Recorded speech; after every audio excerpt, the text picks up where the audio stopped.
Hello, everyone. Thank you all for coming. Welcome to the Center for Politics and Governance. As part of our Noted Authors series, we're pleased to welcome today Mr. Ted Van Dyke to discuss his book, Heroes, Hacks, and Fools, Memoirs from the Political Inside. We're very pleased to have him today, and to introduce him, I'd like to welcome our own Dr. James Galbraith. Thank you. Thanks very much. In the late summer of 1971, I was 19 years old, and I had a desk in a corner of the war room, I guess it was, of the McGovern presidential campaign. And I was engaged in the innocent fraud of trying to persuade the Washington press corps that we had a real national student organization. That was my job. Which became true after we persuaded the National Press Corps that it was true. And one day I was sitting there minding my business. I felt a presence behind me. And I turned around, and on one side there was Gordon Weil, who was the senator's senior political advisor in the Senate staff. And on the other side there was the 33-year-old campaign manager, a fellow by the name of Gary Hart. And they said, "We have another assignment for you." And that assignment turned out to be to work under the direction of Ted Van Dyke, the issues director of the campaign, on a booklet, which was eventually called McGovern on the Issues, and that transformed George McGovern in the public eyes from what he actually was a one-issue candidate, into someone with a full spectrum of political positions, drawing very broadly on his record in the Senate and in public life. And Ted and I put that together over the course of, 3 weeks, I suppose, from the Senate files and other documents and a little bit of our own imaginations. Emphasis on the latter.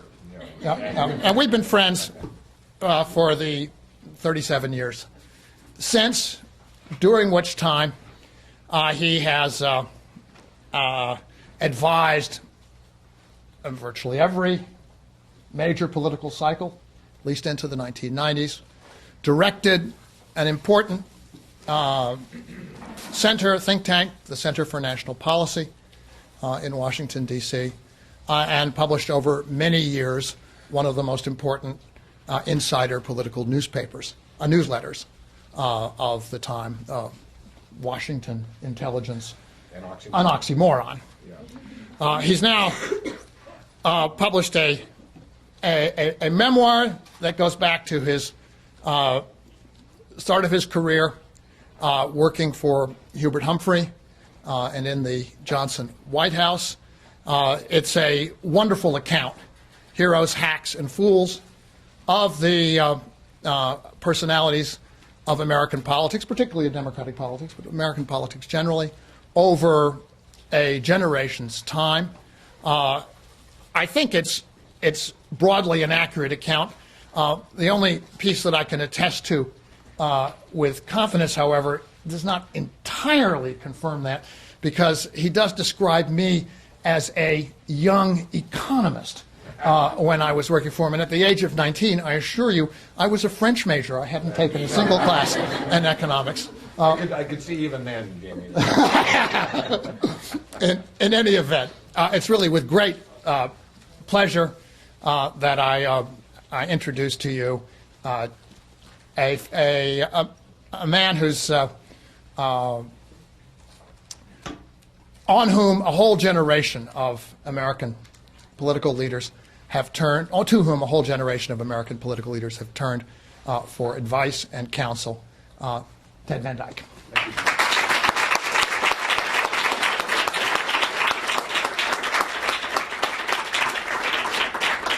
Well, thanks, Jamie. Our first aim is to have a good time today, so I'm going to talk as briefly and then leave room for questions and answers.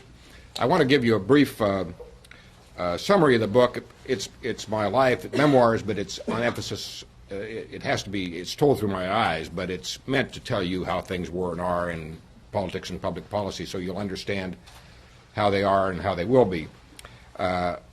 Beginning with 1969, after I'd served as Hubert Humphrey's assistant in the Johnson White House, I began being asked by friends and publishers, why don't you write an insider's account about what things are really like? And I always had an aversion to accounts written right after the fact by people who were, in fact, insiders, but had participated on the basis of confidentiality, even under national security ground rules, and who then rushed into print, making public that which had been private only a little bit before. So I kept putting it off, and I was in the McGovern campaign in '72, and Carter in '76, Ted Kennedy in 1980, and then I was running a think tank and was out of the '84 campaign, but in '88 helped Gary Hart, and then '92 served as Paul Tsongas's principal advisor. And that was my last campaign. And then I went out west where I'd come from and ran a think tank for a while for Michael Milken, the financier, and then back home to Seattle 7 years ago. And I've just last month ended my 7 years of writing an editorial page column for the Seattle PI and finishing this book. Now I'm writing for an online publication that competes with daily newspapers in the Northwest. But I was born in 1934, height of Depression. My dad was an unskilled laborer at a sawmill in Bellingham, Washington, at the top of Puget Sound. My mother, a former teacher.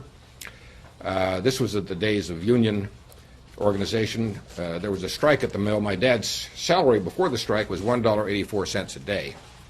The strike lasted 3 years for the right to unionize. There was no unemployment compensation or relief or anything at that time. You simply took care of your own. So the people at the Labor Temple, took care of each other. And at the end of it all, so I was a true proletarian. And at the end of it all, at the end of the Depression and into World War II, the mill was organized. People had decent salaries.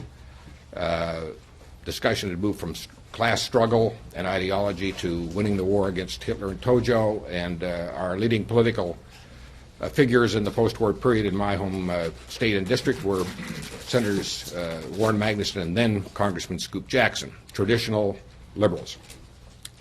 I'll shorten a long story by saying that I started out to become a journalist and had gone to the Columbia Graduate School of Journalism in New York, came back home to Seattle, and the military seized me because in those days you either volunteered or were drafted.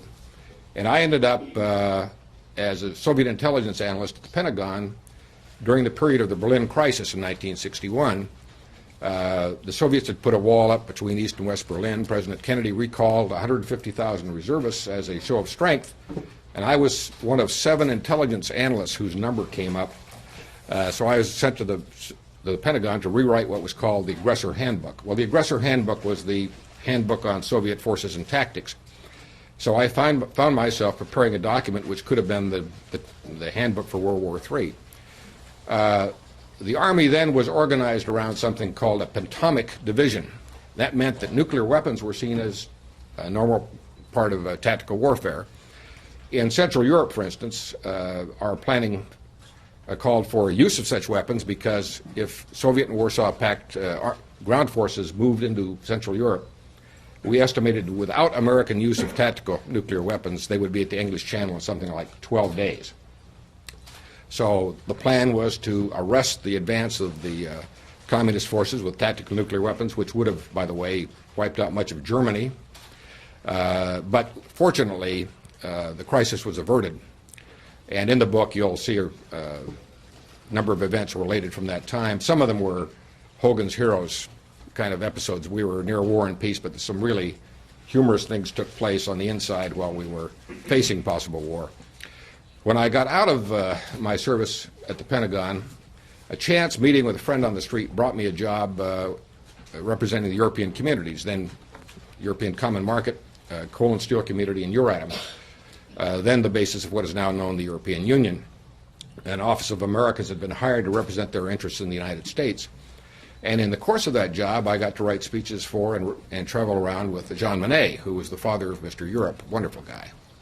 And from Monnet, I learned 2 lessons, traveling with him and listening to him, that have stuck with me for a long, long time. 2 operating principles that Monnet had. First, he called, I thought of as the mountaintop principle. Monnet would say, you have an objective which is a high objective. Think of it as a mountain never before climbed. So you begin your ascent on the first day, you find yourself stymied, but you strike a base camp, you look for alternative ascents. Finally, over a long period, you pragmatically find your way up. He says, but the important thing is never lose sight of the mountaintop. And that was, of course, the principle which he had employed in trying to bring warring countries in Europe into an integrated community. His second principle, even more important from my standpoint, was what he called the table principle. And that's one that we badly need applied in the United States today. And this is the way he put it. Suppose two or more parties have insoluble problems which have not been resolved over a long period. If you put them at the conference table, sitting opposite each other, and they proceed from their previous positions, nothing ever changes. Put them on the other side of the table, and the problem on the opposite side, everything looks different, and they begin to solve their problem. That's what we need now in our red state, blue state America, where we really need to focus on common problems and forget some of the petty partisanship that really is poisoning our discourse. From that job, in 1963, I was giving a lecture, November 22nd, 1963, at the Defense Intelligence School while working for the communities. About one-third of the way into the lecture, a Navy captain walked up to the podium, just as I'm here, pushed me aside and made the following announcement. President Kennedy, Vice President Johnson, and Texas Governor John Connally all have been shot and killed in Dallas. The room was silent.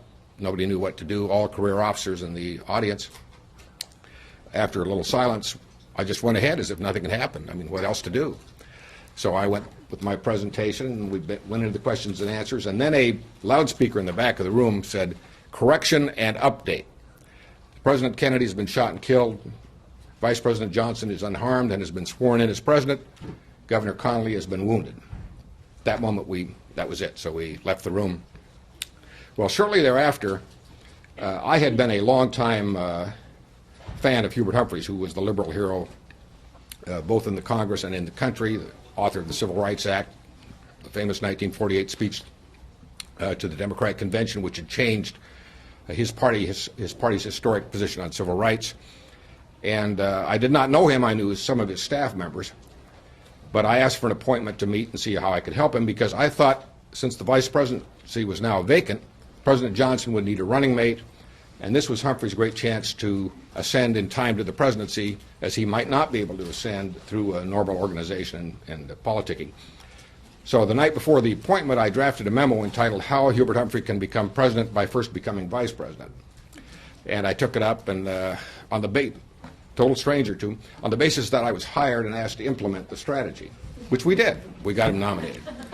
And later I've thought in retrospect, it was a terrible decision and probably buried his career, because in 1964, that year of his nomination as vice president, we had no idea whatever that the Vietnam War would become, what it would even a year later. President Johnson asked Humphrey to write a memo to him expressing his views on Vietnam. Humphrey sent a memo in saying he wanted the war should be contained, no U.S. combat forces employed, emphasis on political reform, rural development. In no way should we move beyond that basis. Johnson responded that those were his views entirely. And at the convention in Atlantic City that year, that seemed to be the way we were going.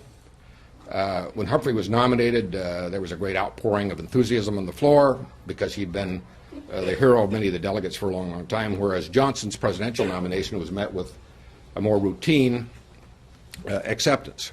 Johnson was respected, but he was not loved or admired in the party. He was respected as being an able legislator and leader. Everything changed for Humphrey in a very short time, and I want to relate two anecdotes which perhaps illustrate what changed. They took place a month apart. In February 1965, 1 month after he had become vice president, I was riding with Humphrey in his limo back to our offices at the Executive Office Building, and the Secret Service said there was a meeting which had been called immediately in the White House dining room, and the vice president was to proceed there. So as we got out of the limo, Humphrey signaled for me to join him, and I did. I went to the dining room. I saw immediately I should not be there, because it was only President Johnson and the Democratic chairs of House and Senate committees. No staff from the White House, no staff from the Hill. And I rose as if to leave, and Humphrey waved to me to stay, so I sat behind Johnson where he wouldn't see me. And Humphrey sat on the other side of the table. And the following took place, and it was a dramatic scene which I've never forgotten.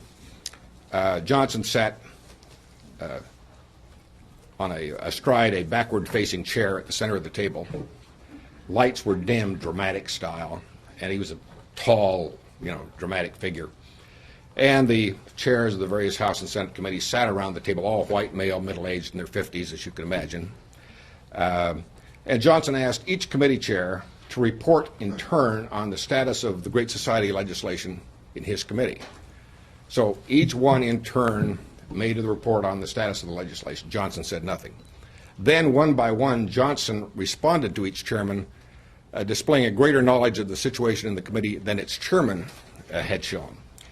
And then at that moment he shouted, "Claude!"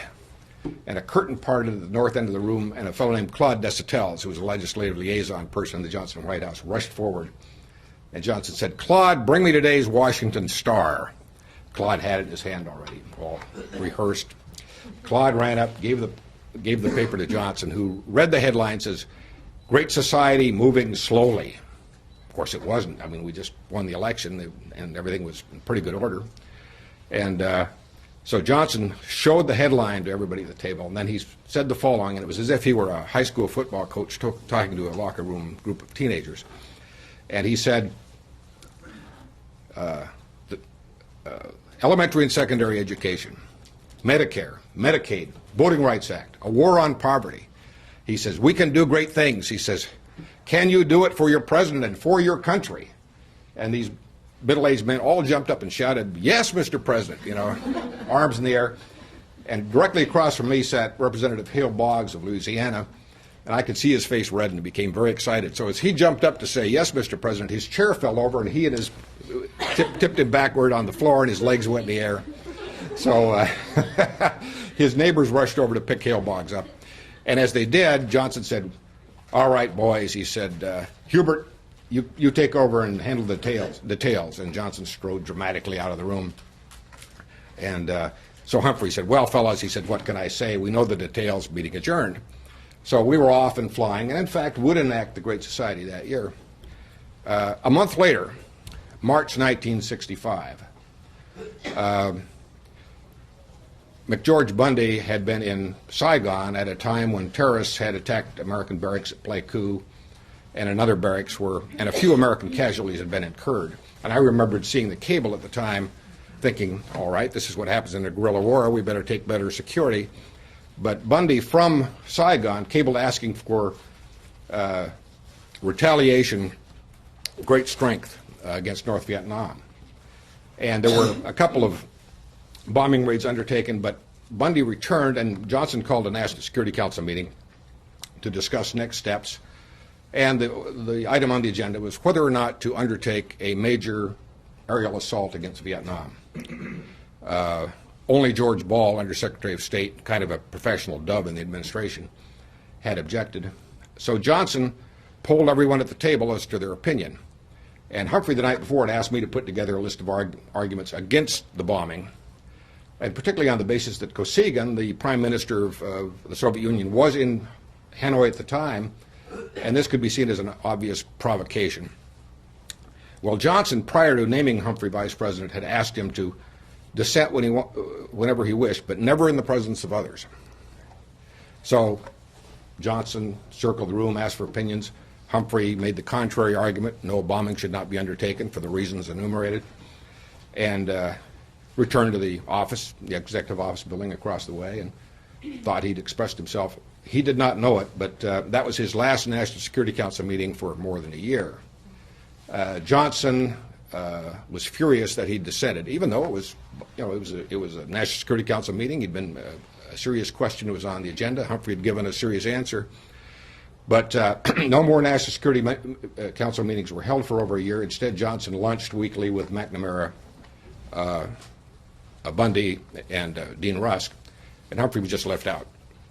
So in 1 month's time, he had gone from being the trusted partner to being an outcast. Literally, that lasted for a full year. He was frozen out of everything. Of course, he worked on the legislative program. He traveled around the country giving speeches on behalf of Great Society legislation, but was frozen out. He finally got out of purgatory in 1966 when Johnson sent him to Vietnam to follow up a meeting with the South Vietnamese leaders in Honolulu, and then to go to countries around Asia to ask for their support in the war effort. Humphrey overdid it, and I was not on the trip, and he was waving his hat and smiling campaign style in a couple of newspaper photos, and I sent him cables saying, this is not appropriate. There's a war going on, and this cheerleading, this is not campaigning. Every day on the vice president's trip, the fellow who ran the cable office at the National Security Council, who was African American and who liked Humphrey, brought all the cables to me to review. And he also brought to me cables sent from Jack Valenti to Johnson, reporting on Humphrey's activities. Valenti had gone on the trip as kind of Johnson's spy. So, by mistake, quote, the National Security Council staff member brought me all these Valenti spy cables daily reporting on what Humphrey was and was not doing right and how he was conducting himself. He got back in Johnson's good graces, but he had ruined his base in the peace movement. Americans for Democratic Action, many other. The very base of his support in his whole career began to evaporate because he was then becoming seen as a cheerleader for the war. I'll shorten this greatly by saying that then came 1968, and after delaying and being unable to decide, Humphrey finally, late in the day, decided to cast his lot as a presidential candidate. The night before he did it, we had the following conversation. Remember, Martin Luther King had been killed. There had been great division in the party. You already had Eugene McCarthy running. You had Robert Kennedy having declared his candidacy. Johnson had, in March 31, renounced his own candidacy for re-election, but the country was torn and all kinds of things were going on. And Humphrey said the following. He said, well, what do you think I should do? I said, well, you've always wanted to be president, and it's where you can do the most for the things you believe in. I presume you're going to run. And he said, he said, I've always thought that too. And he said, you're right about the presidency. He says, it's where you can do the most. He says, but I have a gut feeling that terrible things are going to keep happening this year and that I'm going to be swept up in them. And of course, he was prescient. That's exactly what happened. I mean, Robert Kennedy was murdered. You had the terrible upset at the Chicago Convention, which was divisive and disastrous. And we can talk about that at greater length. But the sum of it was that despite having had a divided party and fighting uphill, we narrowly lost that election. Much would have changed had Humphrey been elected rather than Nixon. First of all, the Vietnam War would have been liquidated in 30 days. Humphrey gave a speech in Salt Lake City, September 30th, which I wrote. It's on the cover of my book. That would have been U.S. policy, January 20th, 1969.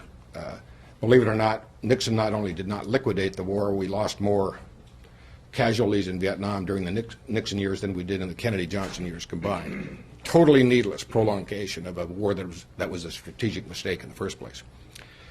So much change. Watergate, Vietnam, cynicism. There was a poisoning of our political culture from 1969 onward that we haven't recovered from yet. And I think it laid the basis for many of the divisions we still have, red state, blue state, liberal, conservative, and otherwise. In later years, I went on to help McGovern, to help Carter, to help Ted Kennedy against Carter, to help Paul Tsongas in 1992. And in summary, let me say that the candidates I've always supported and that I wanted to be president were those who were there on behalf of an agenda. Lyndon Johnson certainly was there for an agenda. Hubert Humphrey was. In their way in '68, so were Robert Kennedy and Gene McCarthy, there because of an agenda. Ted Kennedy certainly there because of an agenda. Paul Tsongas, the two candidates who I've known who were not so much on behalf of an agenda, but because of their own personal ambition, were Carter and Clinton, who served 3 terms in the presidency between them. But I would not trade Clinton or Carter for any of the losers who were there for a larger vision. That's where politics is and what it should be about. I will make a couple of summing up remarks, and I talk about anything you want to at all, and about the course of politics from FDR till present day. The basic change I've seen in all this time is the change, as I mentioned, from an agenda-driven politics to a politics-driven agenda. In our society, a change from broadcasting. Now, what do I mean by that? I mean horizontal institutions, the news weeklies, the national daily newspapers, the 3 major television news networks, major institutions which gave us all a common information base in the society, to narrowcasting, blogging, specialized magazines, specialized websites.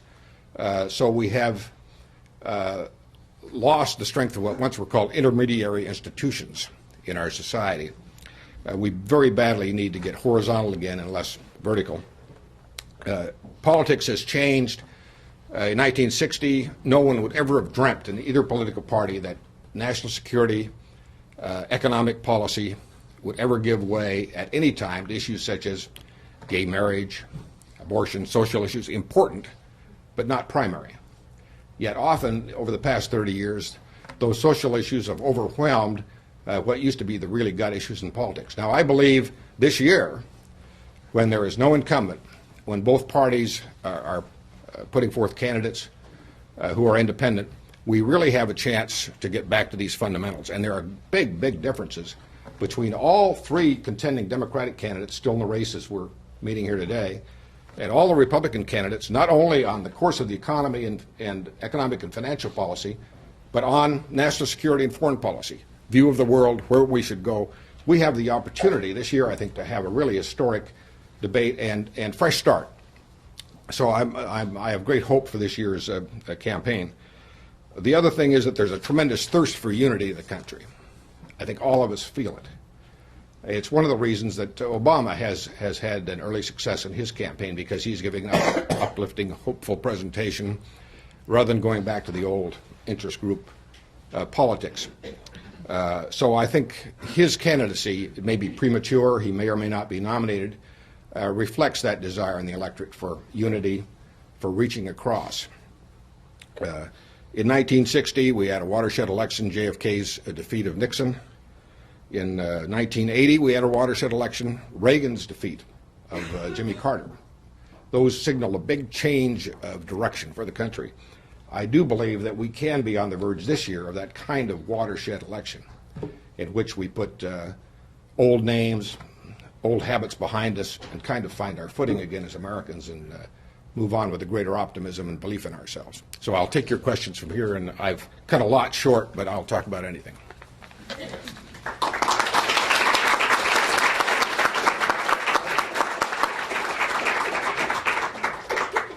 Just a word on questions. If you would put up your hand and then wait until the microphone gets over to you, that will facilitate things considerably. Anybody with a question? Are you dumbstruck by the brilliance of the presentation?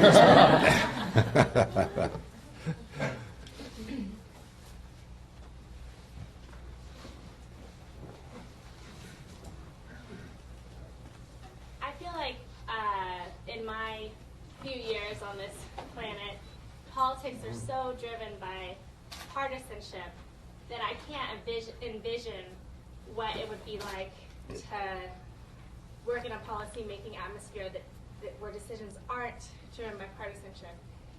Could you speak into that experience? Sure, and it's Jamie and I were talking about it earlier. When I first came into politics, there were 3 operative questions. First one was, what are the needs of the country?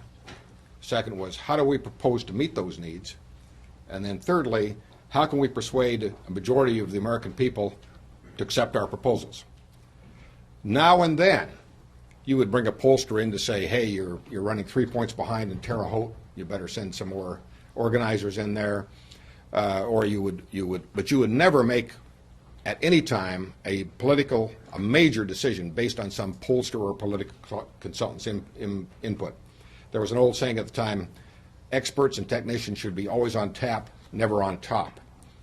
And we've gotten to the place now where you have one band of characters over here who are the policy people, who counsel the candidate or party or congressional delegation on economic policy, foreign policy, the environment, etc. And over here you have the political strategists and tacticians and the two never connect. And as a candidate proceeds, most of the candidates, because their lives are on the line and re-election is uppermost, will listen to these counselors over here and what they have to say, rather than the people over here who really ought to be what they're about.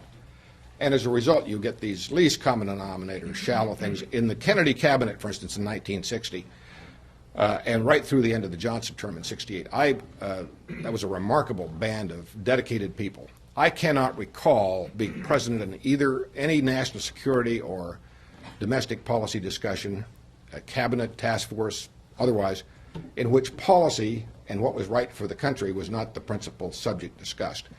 Political considerations might come up. You might have difficulty with a certain constituency, with a certain proposal, but the discussion was all, how do we overcome the opposition? Not should we yield, should we do something else?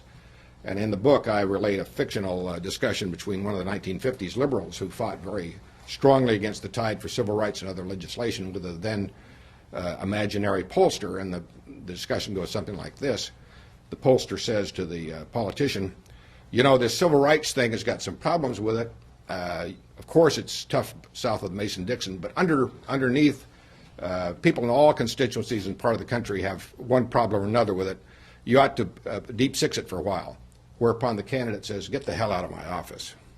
That would have been the length of the dialogue with a pollster or campaign consultant during that period. Now it has turned. I do find I speak a lot to students and to college campuses and others. I do find a kind of a new willingness to return to the traditional way, post-boomer. Boomers are the ultimate pragmatists, and I apologize to those boomers present for downing an entire generation. Some of you have risen above it, but you know, boomer phrases such as everyone makes mistakes, or I made some bad choices, or I never said I was perfect, etc. Those great at the, you know, Depression kids can't stand that kind of talk. And I find, particularly among younger people, there is this sense of responsibility. Let's take things on, let's solve them, let's make them better. The kind of thing which motivated thousands of people to join the Peace Corps, for instance, in the 60s, to go south, to march for civil rights. You know, we've still got that in us, if it only comes alive again. But I'm disgusted. The other thing that disgusts me, and think of all the money I lost. I was in all these campaigns that Jamie mentioned. I did it always as a volunteer or for a nominal staff salary because I thought it was good for the country. And some of the jerks who are around giving bad advice I see being paid $6 and $7 million per election cycle. So I tell you, I really missed the boat. But that shouldn't be the case either. Politics should be for public service. It should not be about making a big fee and giving a bad advice to a candidate who's dumb enough to take it. Another question? Yes, yes.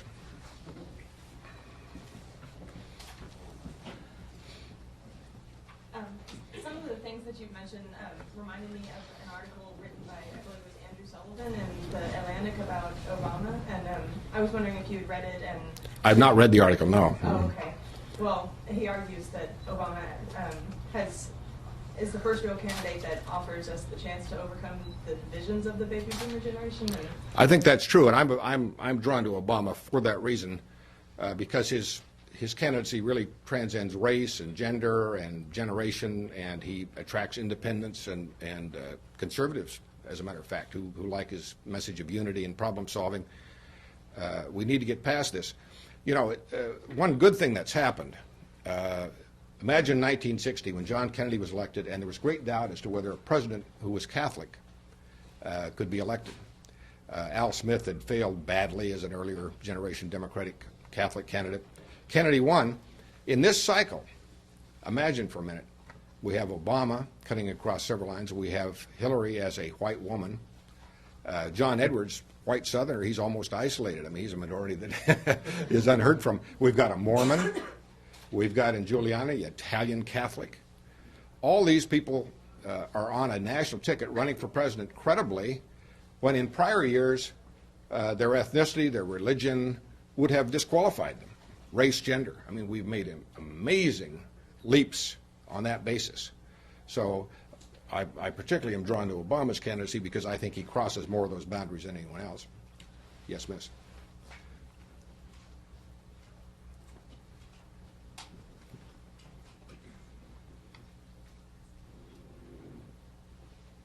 Hi, thank you very much for your talk, first of all. And I just want to comment a little bit on what you just said.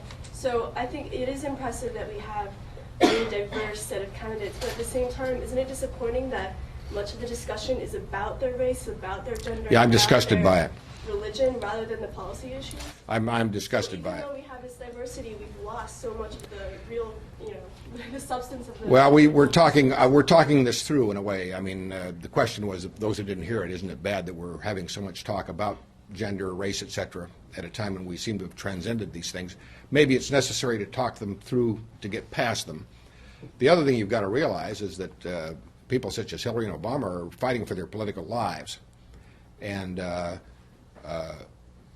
I've sent a memo a while back to Obama's managers, and I'm on the inactive list in politics, God knows, but I sent a memo back and I said it was important for the candidate to speak as an American candidate, and that he should challenge Hillary to do the same thing. I mean, I find it irrelevant, I mean, disgusting, that issues of gender and race are being raised at this late date.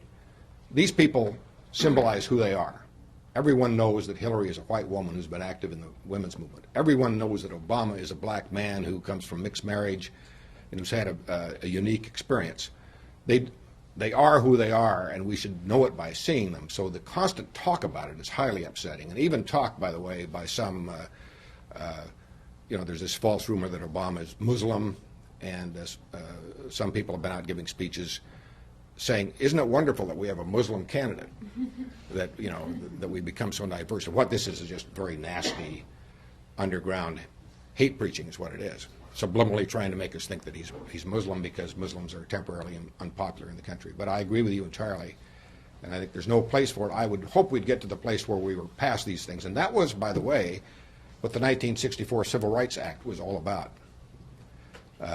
No discrimination for or against anybody on the basis of race, gender, religion, ethnicity, period.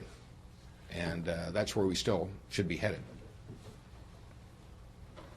Another comment or question? Yes, sir. A couple of hands over here. I guess that's a question of questioning a boomer questioning depressing kids. Yeah. I certainly because in some ways the 50s was an aberration in a way that there wasn't consensus because of the Cold War. Yes. We've always had partisanship, bitterly so, although maybe more cynical after Nixon. But looking at going deeper into the history, that there's another time with the Civil War, we won the war and lost the occupation. Yeah. That if it hadn't been, if we'd not given up and fulfilled the promise of the 13th, 14th, and 15th Amendments, we abandoned black folks in the South, and it had to be 100 years later to finally bring together that.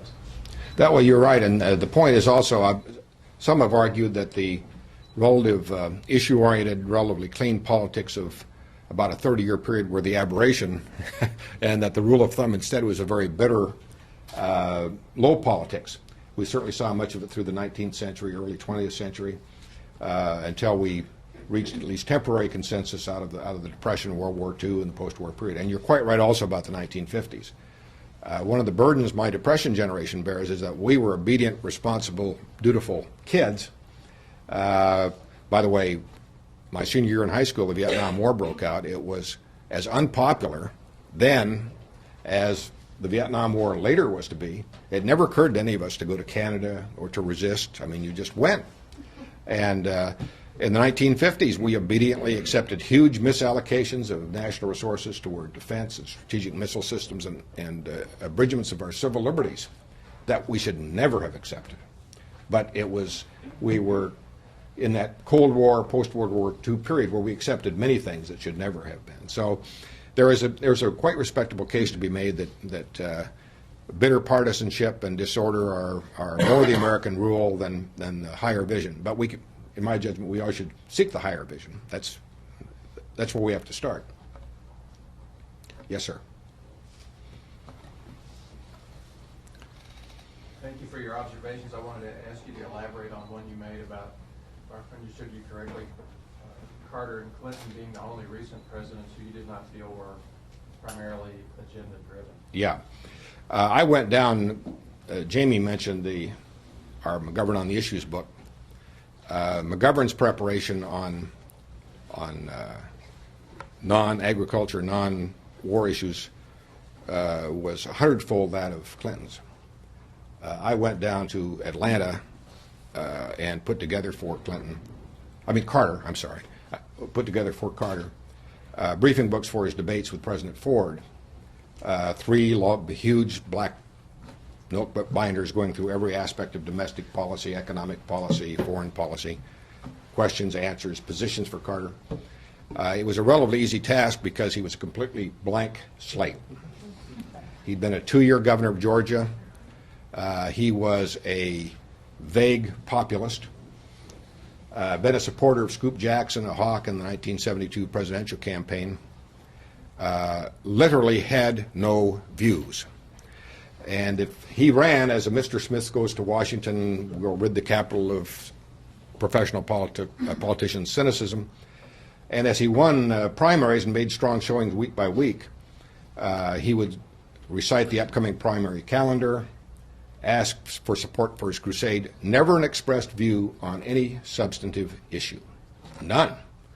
He had one substantive view which he expressed. He said that the American tax system was a disgrace to the human race. He offered no alternative. But he did prove out one thing after his 4 years, another one of his campaign phrases. He said the people were better than their leaders, and in 4 years he proved it. He was a failure as a president, and he paved the way for Reagan's one-sided victory. Jimmy Carter was not an evil man. He was a ambitious man. He had good Sunday school values. But so far as I could tell, in the 4 years, he had no coherent political view or political philosophy. And he brought us record high interest rates, energy shortages, the failed hostage rescue mission in the desert in Iran, I'm sorry. And when it was over, our party had been destroyed, pretty much had to be built all over again. And Reagan dominated for the next 8 years, and the Reagan Revolution took place. He was simply ill-prepared. And but that's the democratic process. We've had many presidents in the past. Look at the 19th century in particular. That's the strength of our democracy. We endure past leaders who fail, or that's continuity proves that democracy does work. On Clinton was one of the most talented people I've ever seen in politics.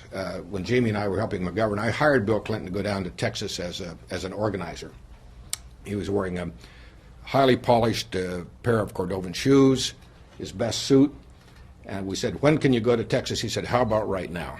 He was a real eager beaver go-getter. And however, when he went to Texas, he spent all his time networking. Not much happened. But he was a talented, a bright guy. He asked me to support him in 1992, and I didn't think he was ready, and I did not. My wife also was terminally ill at that time.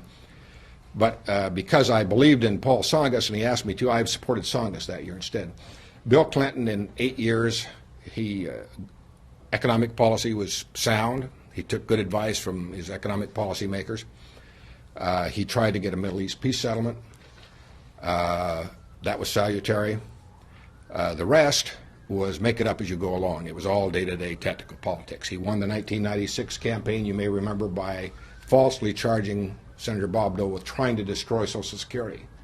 Well, what the fact was that Bob Dole and a bipartisan coalition, both Senate, House, both Democrats and Republican, were trying to come to a constructive alternative in the national interest. Clinton, as president, opted out, preferring to use the issue as a wedge issue, claiming that Dole was trying to destroy Social Security. Well, it was a campaign based on a lie. That should be beneath the president. And Bill Clinton, everything was tactical day to day. One of the problems I think that Hillary's having right now is the burden of Bill. I wish to heck he'd step aside and let her run as an independent woman and stand back. Because as long as he's around, there will be a throwback to that earlier era. I think we really do need a clean slate after these Bush years and after the Clinton years. We need a fresh start. Hillary could perhaps give us that fresh start if she could separate herself. But I don't dislike Bill Clinton. I look on him as a talented student who will forever underachieve. Can't help himself. Miss?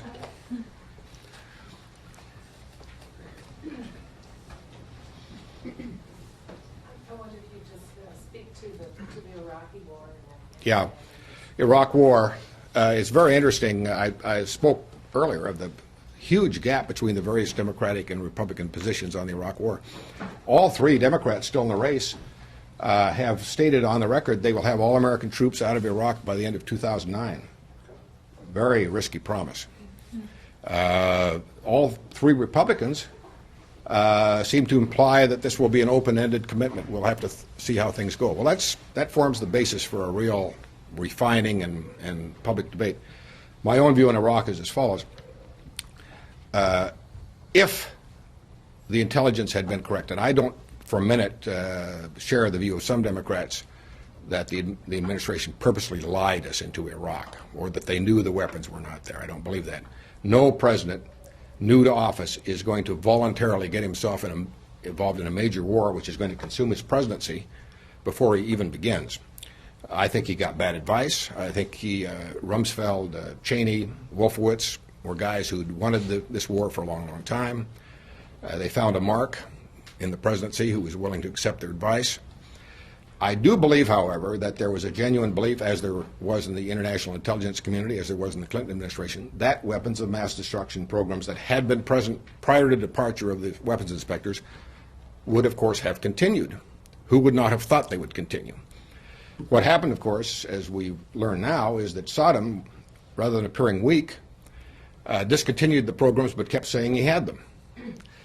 He didn't want to be thought a paper tiger. In the meantime, he had a false belief that the Germans, French, Russians would save him from any ultimate intervention. They were his business partners. He dealt with them.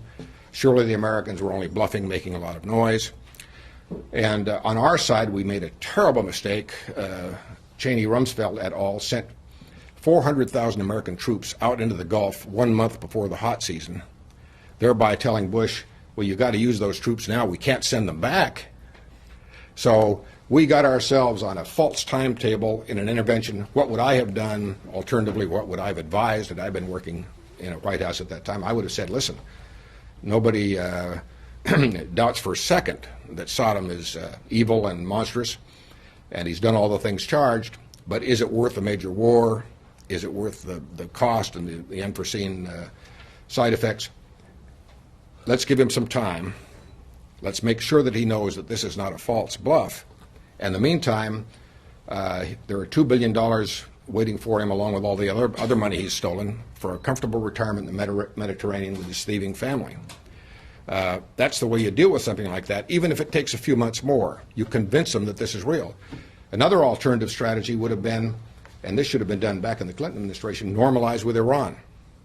You get the same effect you would have had by trying to intervene militarily in Iraq. Change the equation. And there's an oncoming generation in Iran which very badly wants to modernize, which wants to westernize, play to that constituency, weaken the theocrats on top. But we didn't do that. We missed that opportunity, and now we're locked in this stupid confrontation with Iran, which is needless in my judgment. The best we're going to get out of Iraq, I fear, is a period of relative quietude after the surge, maybe the beginnings of some talks between the Shiites and the Sunnis toward a reconciliation and some functioning government.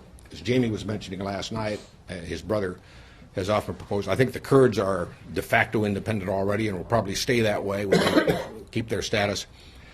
Now, when we leave, and we do have to leave, when we leave, will there be some measure of order and viability in that remaining state? Or will they revert to a civil war? Who knows? But we do have to leave. We can't stay there that long, spending that much money depleting our military reserves, the Army's worn out, ground down. And in Afghanistan, there too, our options are even more delimited. We have to stay in Afghanistan until there's a measure of security, until the Karzai government is firmly established. That may take a long time, and it doesn't look as if our NATO partners are as concerned as we. But we can't abandon them. I think, by the way, public opinion in the United States, because that's where the Taliban were, that's where Osama bin Laden was hanging out, American public opinion will support a pretty long-term U.S. involvement in Afghanistan, but not open-endedly in Iraq, nor should we. It's a tragedy. You know, all the options are bad options. But we should have known that, and there's an old rule in politics as well as in war: don't go in the front door unless you know where the back door is. We went in the front door and had no idea how we were getting out, when, and under what circumstance. Anybody else? Sorry to be so upbeat here. I would add one thing about the coming agenda, and that is not only global warming. I worry a lot about the outbreak of financial and economic protectionism in the world. These are very tough issues that have to do with the very underpinning of our societies. I worry a lot about the possible diffusion of chemical, biological, and nuclear weapons materials and weapons themselves, not only to rogue states but to rogue movements. Time is against us on this. All kinds of parties in the world have the capacity to produce these materials and produce these weapons, and it is only a matter of time till the wrong people get their hands on them. That's something to truly worry about. So in one sense, if we can only disengage ourselves with Iraq, then we can turn our attentions and resources to some of these other larger long-term questions. But so long as we're in Iraq, we're stuck to a degree. Jamie. Yeah.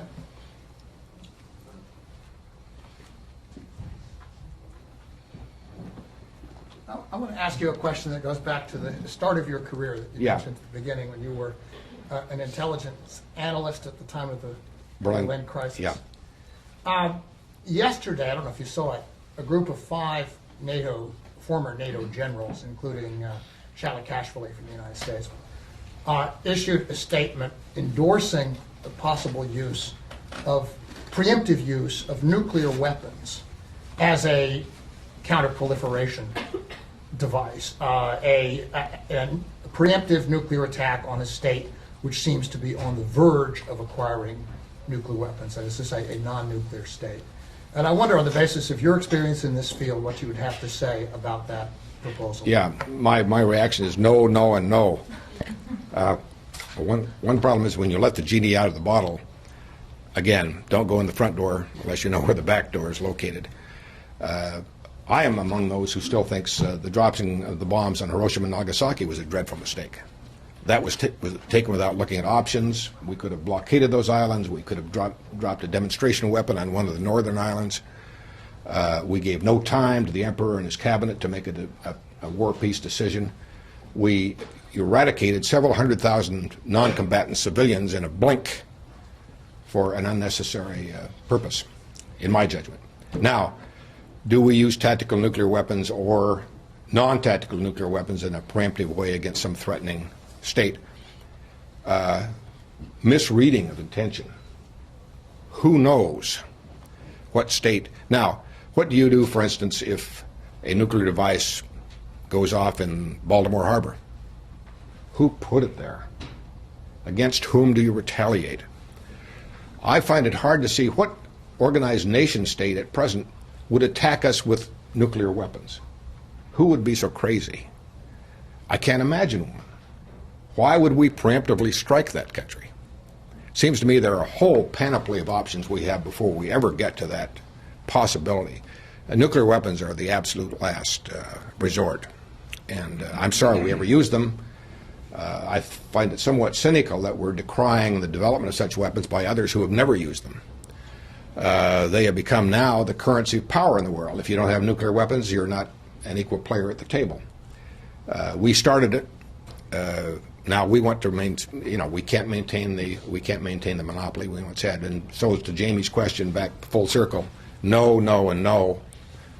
If someone were to strike us with a nuclear weapon, we would have to retaliate with all the power we have. But until that time, we should never use it. Yes.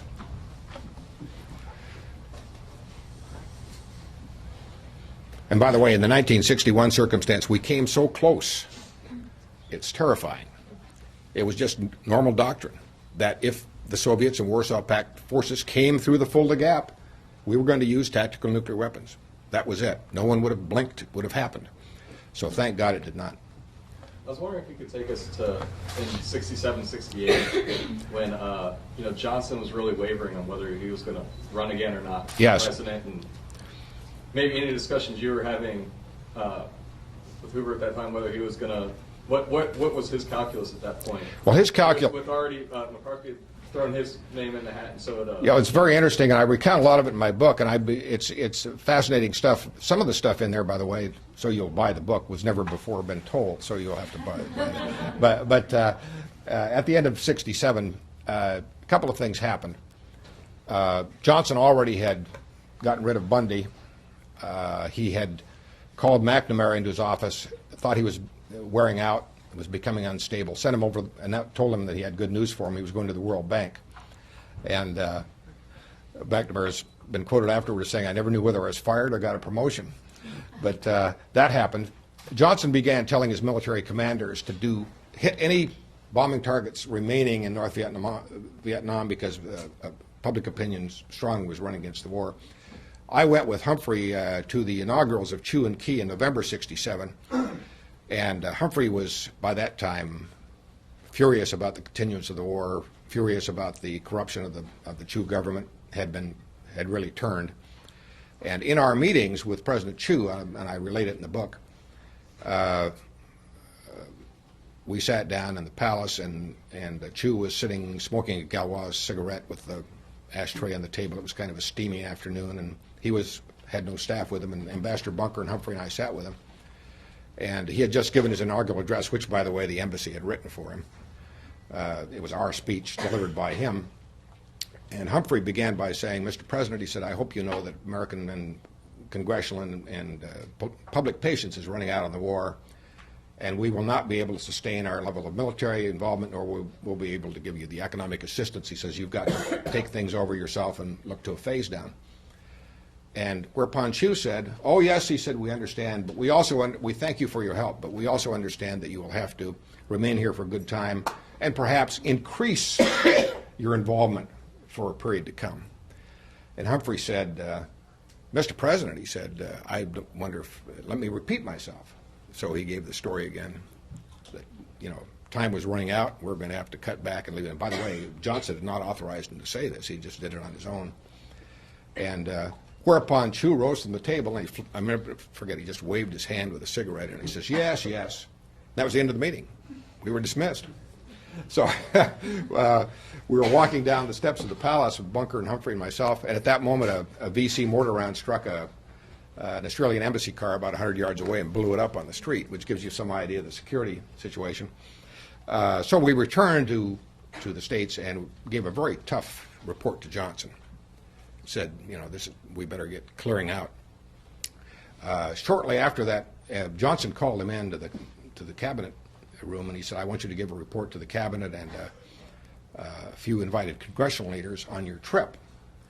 And I went with him, and before he spoke, Johnson gave him a piece of paper which said the following thing: "Hubert, keep it short, keep it upbeat, then sit down," which he did.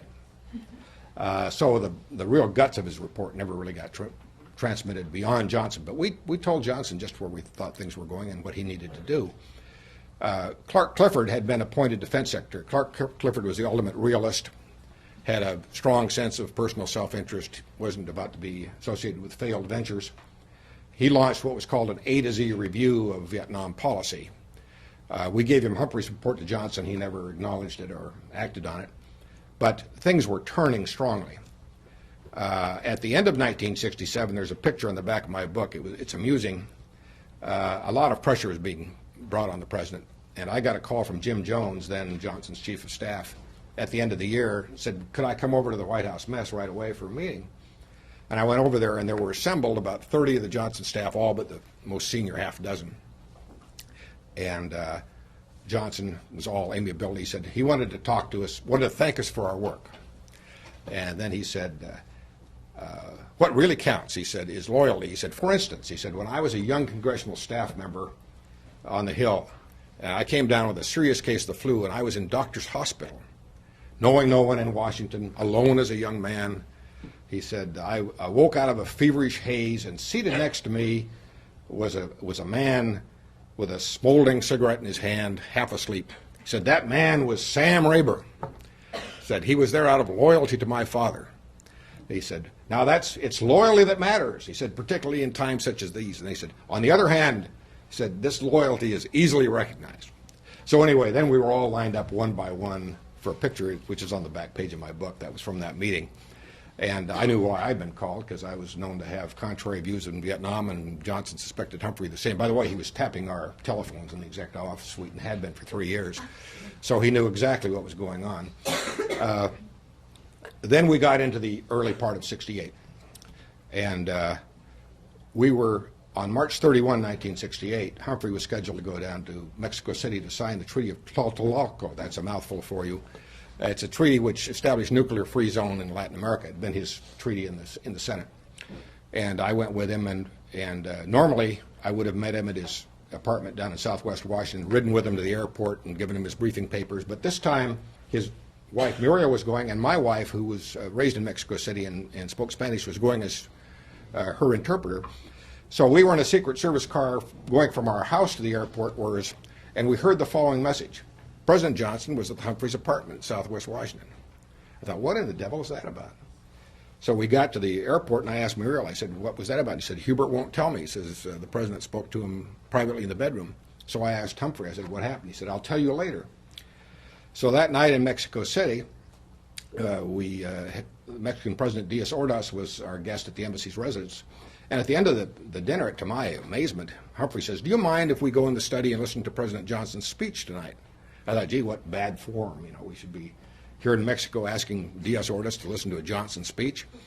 So we went, when the Johnson speech went as follows, he was talking about Vietnam, and he got to the end of the speech, and then he said he was renouncing his candidacy for re-election. And Muriel said, Hubert, why didn't you tell me? And he said, well, Johnson showed me two endings to the speech. Said one ending said he was running for re-election. The other ending said he was renouncing his candidacy. And he said he hadn't made up his mind and I should tune in and listen on the radio. And he says, don't tell Muriel or anybody else. So that was the way he reached his decision. My friend Harry McPherson had drafted the dual ending speech for Johnson.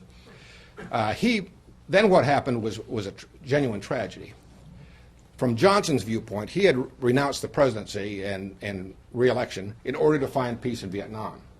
And in the meantime, in his own party, here was Gene McCarthy, then Robert Kennedy, running against him. And here was Humphrey, who was wavering, and he knew was soft on Vietnam. So it was a difficult time for Johnson. I thought he was genuinely trying to disengage while all these things were taking place.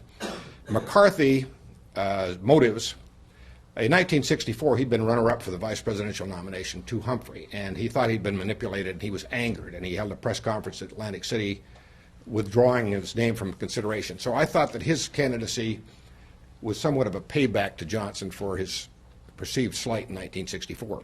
But the way it happened, Allard Lowenstein, who was a one-time intern in Humphrey's Senate office, went around to Democrats on the Hill asking for a challenger to the war policy. He went to Robert Kennedy, who turned him down, and Robert Kennedy and Johnson were well known to hold each other in contempt. He went to McCarthy, who said he would do it.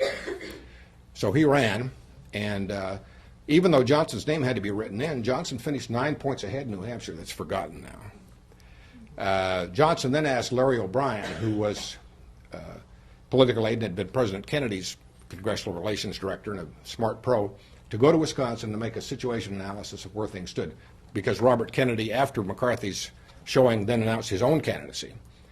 Larry went out to Wisconsin, wrote a strong note back to Johnson saying, if you want to continue, you've got to throw a lot of resources into Wisconsin, got to play to win, this much money, these many people. And Johnson passed the memo to Humphrey, who shared it with me. I read it.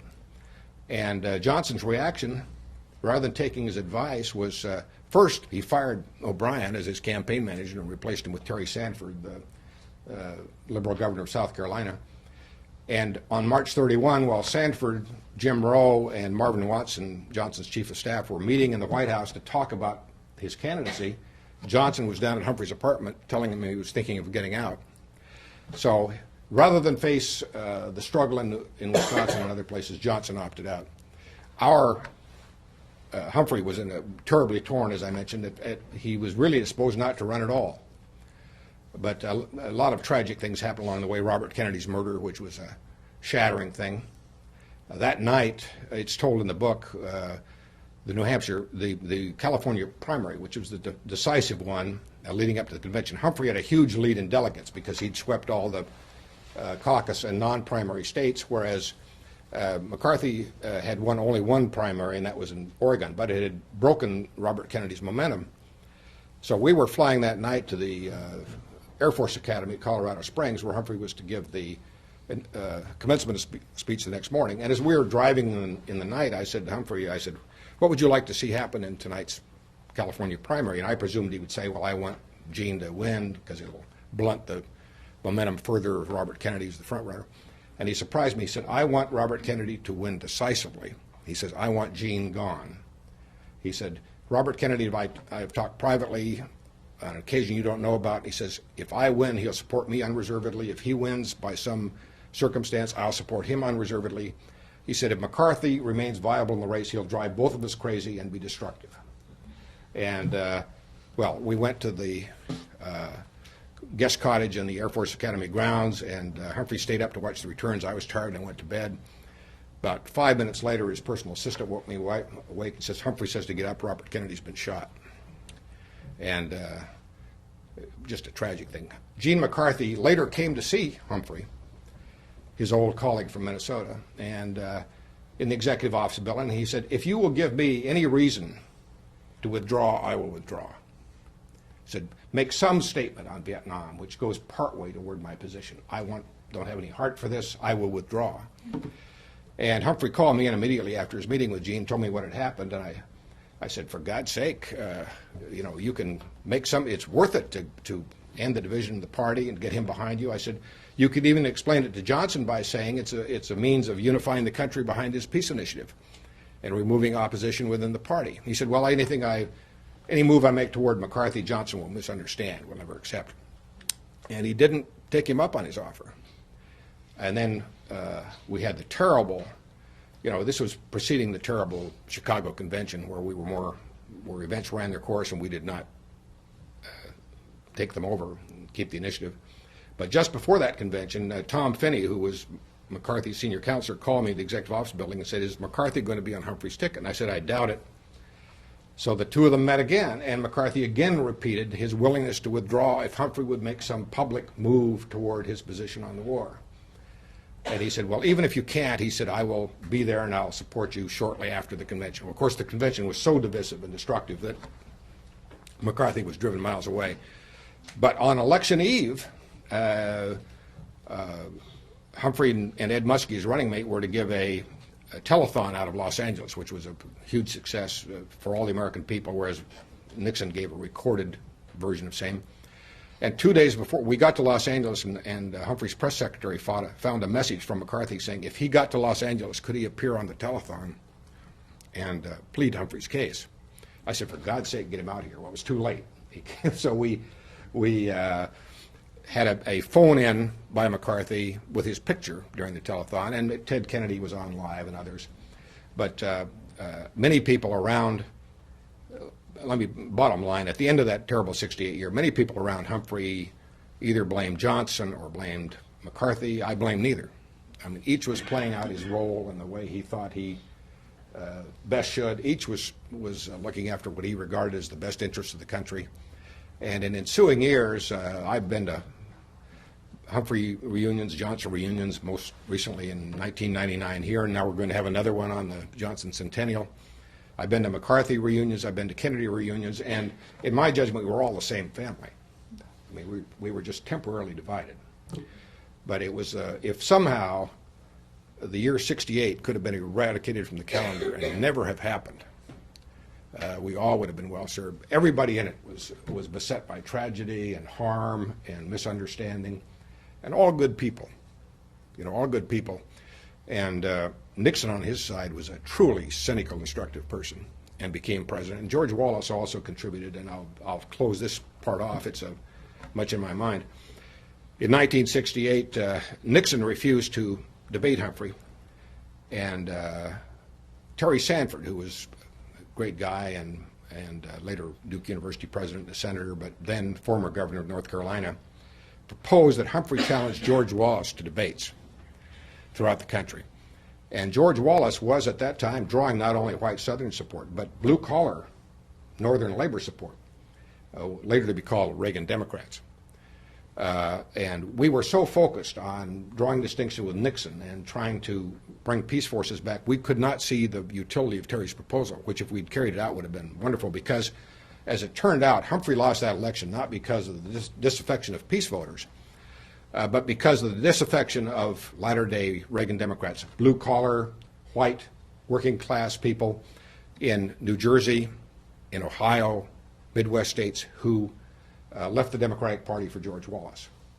I recall one day in Congressman Pete Rodino's headquarters in New Jersey. I went with Humphrey there during the campaign.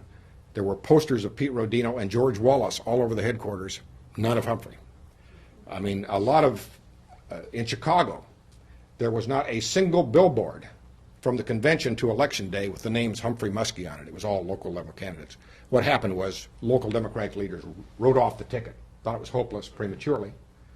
And then Larry O'Brien's call to Humphrey telling him he'd lost on election night was, we are not getting the usual margins in blue-collar precincts in northern New Jersey and northern Ohio, and the election therefore is lost. That was the closing message. Humphrey rose, hitched his trousers up, and said the American people will learn they just elected a papier-mâché president.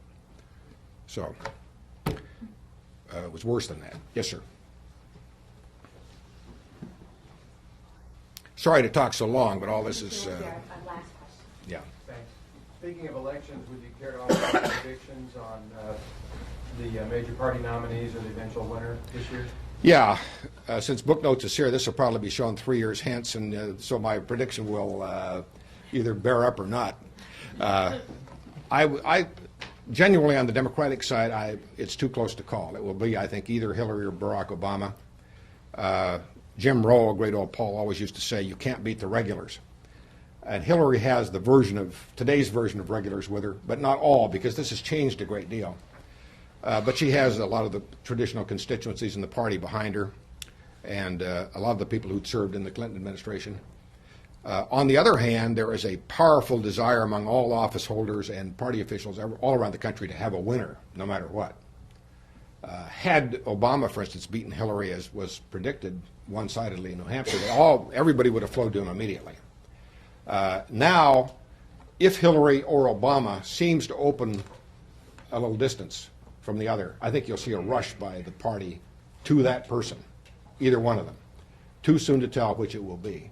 I think Obama has the best chance in a general election because, as I indicated, his strength cuts across. He gets Republican support, he gets independent support, some of which Hillary does not get. And it's very tough because she still has this burden left over from the Clinton years of some 46% of the people say they could not vote for her. That's a terrible burden going into a general election. On the Republican side, also too close, I would say it's going to be Romney or McCain. I think Giuliani waited too long, got too cute, bypassing the earlier contests and trying to break through in Florida. I think momentum has passed him by, and he may not be able to make it. By traditional terms of by reference, he should be very strong. Mayor of New York, well-known, hero of 9/11. But I think the political boat passed him by. Too close to call the outcome. I think we're going to have an historic campaign, close outcome. Should something happen, should McCain be nominated, let me put it this way, and some reverse happen in Iraq, that would hurt him badly because his real stock and trade has been to support the surge, ask for patience, say we can still have, quote, victory there. If he were nominated and things go badly in the Middle East, I think he could lose one-sidedly. If they don't, he could be a tough candidate. But I won't hazard a guess. either as to the nominees or the winner at this point. I think it would be foolish to do so, and I've seldom have felt that way. I've usually had a real feeling at this point what was going to happen. Anything else? That's not bad to close. Thank you. Thank you very much.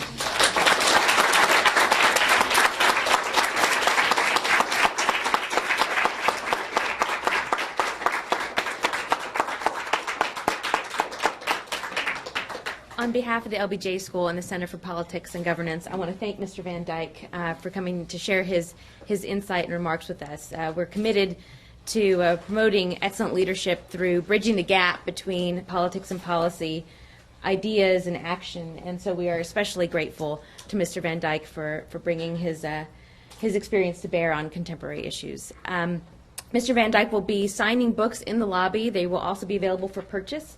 So we hope that you will join us out there and perhaps get another anecdote or two. Yeah, I'll keep talking as long as you buy books. So again, thank you for joining us.